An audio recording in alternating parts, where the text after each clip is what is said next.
Because the Pulsefire Pro is just an upgraded version, this isn't going to be a full review. If you want the details on the shape and hand size guide, check the link in the description to the Pulsefire FPS review. Still the same issues on the sides, so not a mouse I'd recommend. In this video, I just wanted to go over some differences, and what I like about the direction they're taking. On the previous version, I had a bit of an issue with the grips on the side. They were a little slippery, but the new rubber texture is much better for that. It doesn't feel as smooth or as good, so it is a trade-off. More grip is obviously more important, so this is better.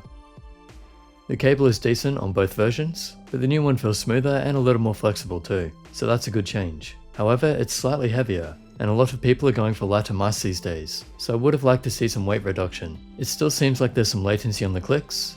You see the average and also the bump test results, so I hope HyperX can look at that. The sensor was good on the last one, but now it's pretty much the best. As you see here, even in the tilt slam test, it doesn't spin out. As always, that was never an issue for most people. If the tilt slam issue does affect you, I still recommend working on your technique to fix it.